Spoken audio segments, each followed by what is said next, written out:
اخرجت للناس، تمام انسانوں میں سے تمہیں منتخب کر کے سب سے بہتر امت بنایا گیا. کیوں؟ لِتَأْمُرُونَ بِالْمَعْرُوفِ، کہ تم نیکی کا حکم دیتے ہو، نیکی کا حکم دیتے ہو. وَتَنْهَوْنَ عَنِ الْمُنْكَرِ، اور اللہ کے بندوں کو برائی سے روکتے ہو. سوال مسلمانوں سب سے بڑا یہ ہے کہ امر بالمعروف تو بعد کی بات ہے، کیا ہم عمل بالمعروف کرتے ہیں؟ عملاً ہم نیک ہیں. آج تقریباً 22 سال ہو رہے ہیں مجھے سیوان، گوپال گنج اور چھپرا آتے جاتے ہیں. بڑا سوال یہ ہے کہ ہمارے بارے میں جو حکم ہے کہ ہم نیکی کا حکم دیتے ہیں، مگر میں خود نمازیں چھوڑ کر سوتا رہوں، میں خود نمازیں چھوڑ کر سوتا رہوں، اور جو میرے ساتھ چلے اس سے کہوں کہ بابو نماز پڑھو، وہ پڑھے گا.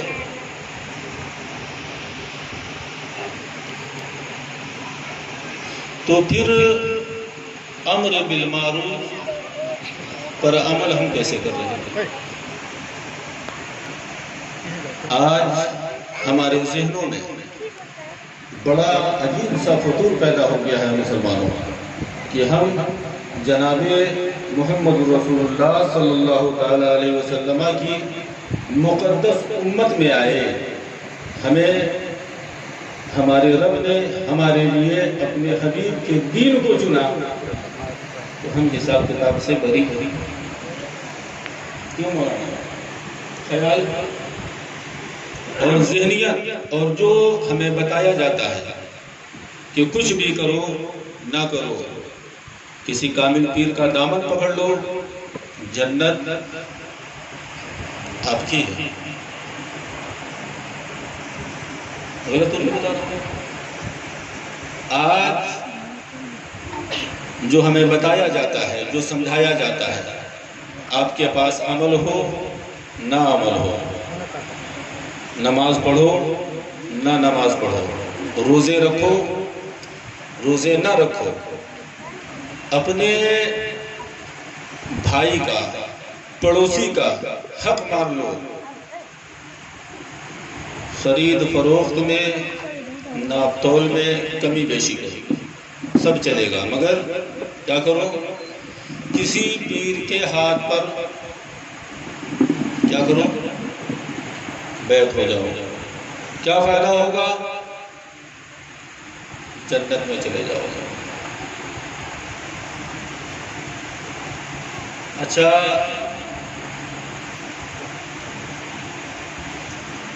وہ لوگ جنہوں نے حضور نبی کریم صلی اللہ تعالیٰ علیہ وسلم کے دست مقدس پر بیعت کیا، کیا ان کے مرتبے کو ان کے بعد کوئی بھی انسان، چاہے وہ آل رسول رہا ہو یا کوئی ولی رہا ہو، کوئی تابعی رہا ہو، کوئی محقق رہا ہو، کیا کوئی اس مرتبے تک پہنچ سکتا ہے؟ نہیں.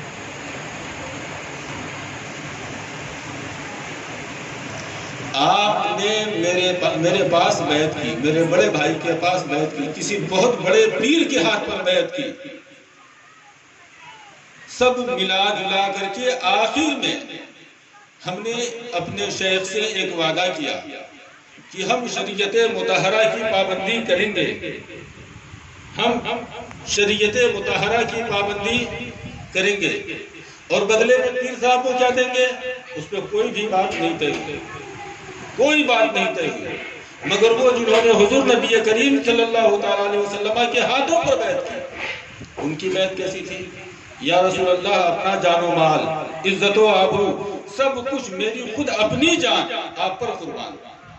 اور جب ضرورت پڑی تو انہوں انہوں نے خود اپنی جان، اپنی اولادوں کی جان، اپنا مال، اپنی عزتوں کو سب کچھ قربان کر دیا، مگر مسلمانوں پھر اس کے بعد ان کی زندگی کا مطالعہ کیجیے، دیکھیے انہوں نے زندگی کیسی گزاری۔ کسی بھی صحابی کی زندگی میں کوئی بھی انسان، کوئی بھی عالم، فاضل، محقق، مفسر صحابہ کی زندگی میں کوئی کمی نکالنے سے قاصر نہیں۔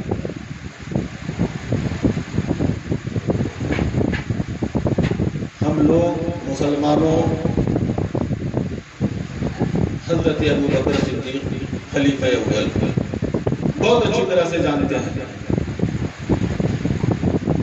جس کی صداقت کی گواہی خود مصطفیٰ نے، ابو بکر کو جس کی صداقت کی گواہی خود مصطفیٰ نے، جب شب ہوتی، جب آپ مسند خلافت پر بیٹھے اور جب رات کی تاریکی ہوتی، اپنے سر کو سجدے میں رکھ کے روتے، مولا تیرے بندے کے اسی بندے کے حق میں اگر مجھ سے کوئی خطا ہو گئی ہو تو مولا کل جب حشر قائم ہوگا اپنے حبیب کے سامنے میرا حساب نہ کرنا، مولا میں جواب نہیں دے سکتا۔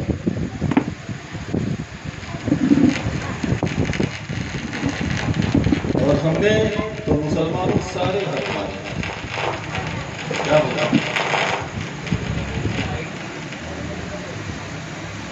ہم نے سب کچھ کیا، پھر کس امید پر ہمیں یہ یقین ہے کہ جنت ہماری؟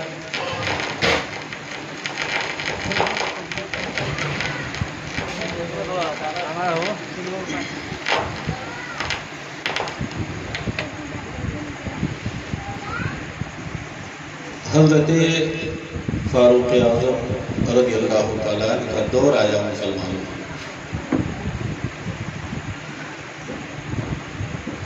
قاتل نے خنجر سے آپ پر وار کر دیا۔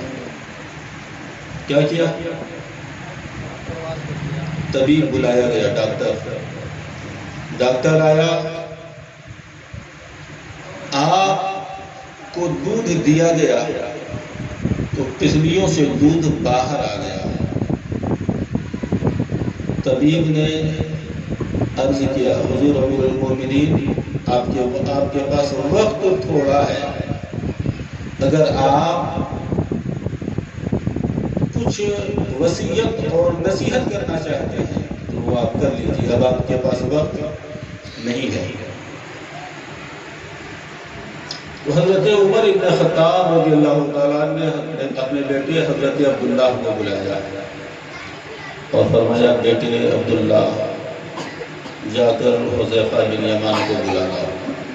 کیا کرو؟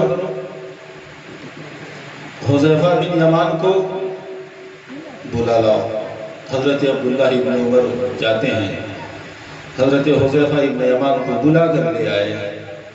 امیر المومنین حضرت سیدنا عمر ابن خطاب رضی اللہ تعالیٰ نے حضرت حذیفہ ابن یمان سے آپ فرماتے ہیں، حذیفہ تجھے اللہ کا واسطہ ہے، یہ بتا کہ حضور نبی رحمت صلی اللہ تعالیٰ علیہ وسلم نے جو منافقوں کی لسٹ تمہیں دی تھی اس میں میرا نام تو نہیں تھا۔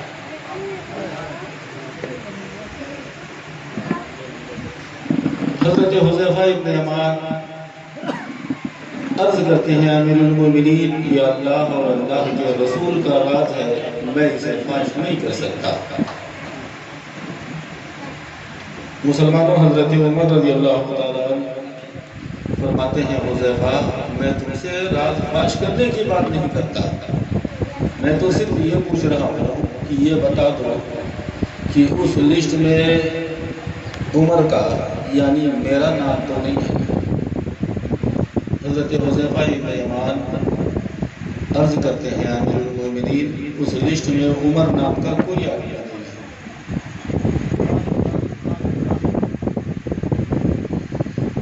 بات ختم ہو گئی مسلمان۔ حضرت عمر نے دوبارہ اپنے بیٹے جناب عبداللہ کو بلایا اور فرماتے ہیں بیٹے عبداللہ جب میرا انتقال ہو جائے ہو سکتا ہے کہ میں مسند امارت پر بیٹھا ہوا ہوں، اس خوف سے حذیفہ نے جھوٹ بول دیا ہو یا یہ نہ بتایا ہو کہ امیر المومنین اس لسٹ میں آپ کا بھی نام ہے، مگر مجھے یہ یقین ہے کہ حذیفہ کسی منافق کے جنازے میں کبھی نہیں شامل ہوگا، اس لیے جب میرا انتقال ہو جائے تو عبداللہ تم دیکھنا میرے جنازے میں حذیفہ شامل ہوتا ہے یا نہیں ہوتا ہے۔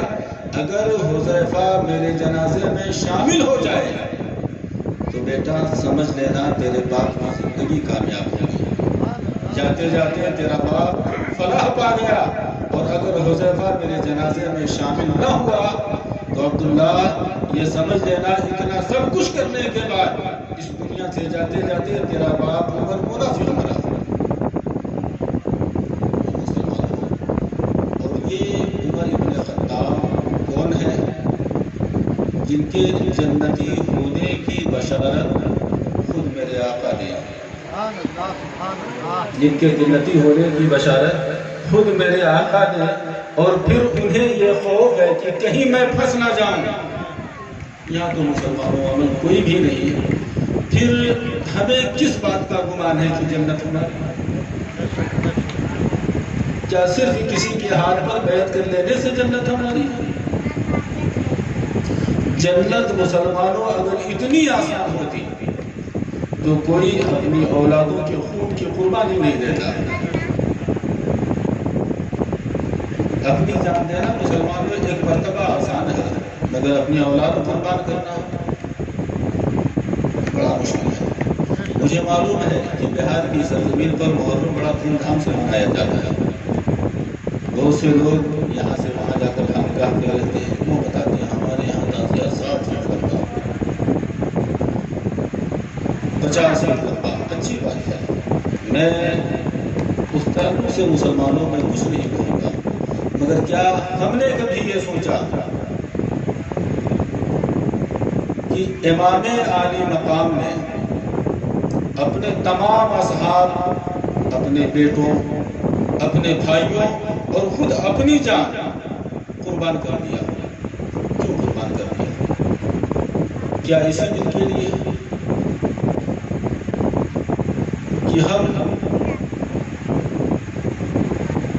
بحیثیت مسلمان اپنے دین کے چہرے کو مست کر کے رکھتے ہیں؟ کیا اسی کے لیے؟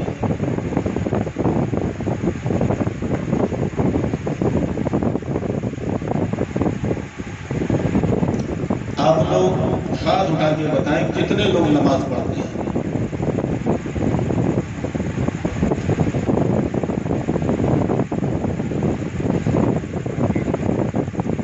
مسلمانوں، حضور نبی کریم صلی اللہ تعالی علیہ وسلم فرماتے ہیں کہ جب اہل جہنم میں سزا پا رہے ہوں گے، اہل جنت ان سے پوچھیں گے کہ تم نے کیا خطا کی تھی جو تم آج سزا میں مبتلا ہو؟ تو مسلمانوں جانتے ہو اہل جہنم کیا جواب دیں گے؟ کہیں گے ہم تاریخ نماز تھے، نماز نہیں پڑھتے تھے، اس لیے ہمیں یہ سزا دی جا رہی ہے۔ اور اتنے لوگ ہیں، مجھے لگتا ہے کہ 5-6-7 لوگوں نے ہی بتایا ہے کہ میں نماز پڑھتا ہوں۔ مسلمانوں شرم کا مقام ہے، ہمیں حضور نبی کریم صلی اللہ تعالی علیہ وسلم سے زبانی محبت کا دعویٰ ہے، زبانی، مگر وہ اعمال جس کے لیے ہمیں تاکید کی گئی ہے اس سے تو مسلمانوں کو دور ہے۔ اور ہماری قوم کا ایک خیال کہ وقت آئے گا تو توبہ کر لیں گے، وقت آئے گا تو پھر توبہ کر لیا جائے گا، اللہ غفور رحیم ہے، بخش دے گا، معاف کر دے گا۔ مگر مسلمانوں، کسی نے اپنی زندگی اور موت دیکھی ہے، کب آنی ہے اور کب جانی ہے؟ پوچھئے حضرت علی مرتضیٰ سے، آپ فرماتے ہیں کہ صرف ایک ہجرت کی رات میں سکون کی نیند سویا، اس کے علاوہ علی کبھی بھی کوئی بھی رات سکون کی نیند نہ سو سکا، لوگوں نے عرض کیا امیر المومنین ایسا کیوں؟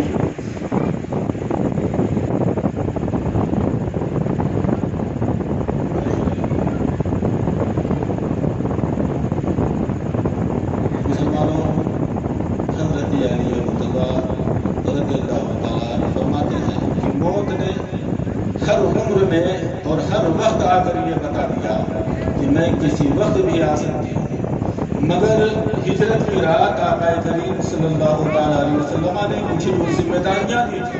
مجھے یقین تھا کہ ہر رات علی کو موت آ سکتی ہے، آج کی رات موت نہیں آئے گی۔ تو مسلمانوں، آپ اس خوشفہمی میں نہ رہیں کہ وقت آئے گا تو پھر توبہ کر لیا جائے گا، پھر نمازی ہو جائیں گے۔ مسلمانوں، کس نے اپنی زندگی دیکھی ہے کہ کب جانا ہے؟ مجھے یاد ہے مرحوم امیر الحق صاحب کو میں نے دیکھا تھا تو عمر کوئی ایسی نہیں تھی کہ انتقال ہو جاتا، کیونکہ میں ان کی حیات میں یہاں آ کر کے گیا تھا، کچھ دن پہلے میں آ کر گیا تھا، میں نے دیکھا تھا۔ تو اب ان کی عمر ایسی نہیں تھی کہ اچانک سے انتقال ہو جاتا، مگر موت نے آ کر بتایا کہ میں کبھی بھی آ سکتی ہوں۔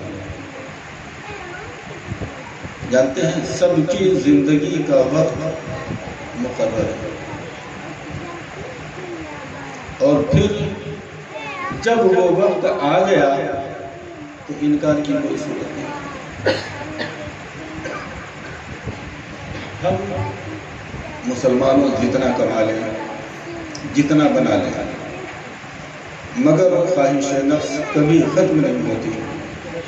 اس لیے مسلمانوں، جیسے ہم زندگی کے سارے کام کرتے ہیں اسی طرح نماز کی پابندی بھی کریں، اور بلا وجہ دروغ گوئی سے خود کو بچائیں۔ اللہ تبارک و تعالی قرآن مقدس میں ارشاد فرماتا ہے، من عمل صالحا من ذکر او انثی، جس نے نیک عمل کیا چاہے وہ مرد ہو یا عورت ہو، وہو مومن، مگر شرط یہ ہے کہ وہ مسلمان ہو، فلنحینہ حیاتا طیبہ، تو میں اسے پاکیزہ زندگی دوں گا۔ مسلمانوں، پاکیزہ زندگی جانتے ہیں کسے کہتے ہیں؟ معلوم ہے؟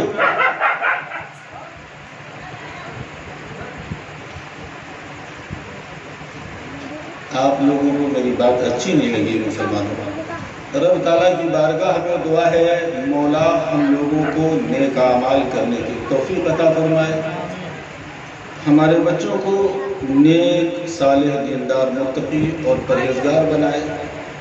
اللہ تبارک و تعالی ہمیں گناہوں سے توبہ کرنے کی توفیق عطا فرمائے، 5 وقتہ نمازوں کی پابندی کی توفیق عطا فرمائے، گناہوں سے ہمیں بچائے اور محفوظ فرمائے، اور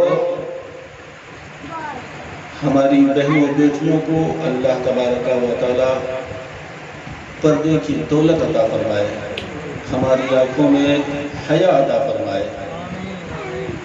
وآخر دعوانا الحمدللہ رب العالمین، والسلام علیکم۔